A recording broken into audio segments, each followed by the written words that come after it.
Hello everyone, welcome to my channel. చాలా రోజుల తర్వాత నా డైరీ ఓపెన్ చేశాను. సో ఇందులో ఏంటి అంటే నన్ను నేను చూసుకున్నా.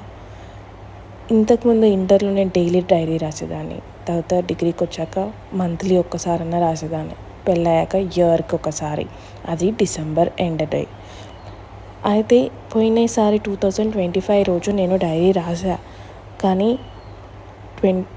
అంత ఎంజాయ్మెంట్ లేకుండే. ఎవ్రీ టైం నేను అట్లీస్ట్ ఒక చిన్న కేక్ అన్నా కట్ చేసుకొని డైరీ రాసి పడుకునేదాన్ని, అందరికీ విష్ చేసి. కానీ ఈసారి అలా జరగలేదు. నేను కామన్ డే లాగానే పడుకుండిపోయాను. నెక్స్ట్ డే లేచి డైరీ రాసుకునేటప్పుడు ఎవ్రీడే లాగానే కామన్గా నా వర్క్ నేను చేసుకున్నా అని రాసేసి అలా పెట్టేశాను. సో నాకు అప్పుడు అనిపించింది, ఏజ్ పెరిగే కొద్దీ డేస్ కామన్ అనిపించేస్తాయి.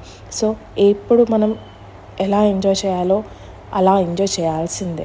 అప్పుడే మనకి అవి మెమరబుల్ డేస్ ఉంటాయి. తర్వాత పోనీలే ఈ ఇయర్ వదిలేస్తే నెక్స్ట్ ఇయర్ చూసుకుందాం అనే టైంలో మన ఏజ్ పెద్దగా అవుతుంది, మనకి రెస్పాన్సిబిలిటీస్ ఉంటాయి. దాంట్లో మనకి ఎంజాయ్మెంట్ అనేది అసలు గుర్తే ఉండదు. ఒకవేళ గుర్తుండి ఉన్నా కూడా మనకి పక్కన వాళ్ళు సపోర్ట్ చేస్తే కానీ మనం ఎంజాయ్ చేయలేము. సో ఎప్పుడు ఎలా ఎంజాయ్ చేయాలో అప్పుడు అలా చేసేసేయండి.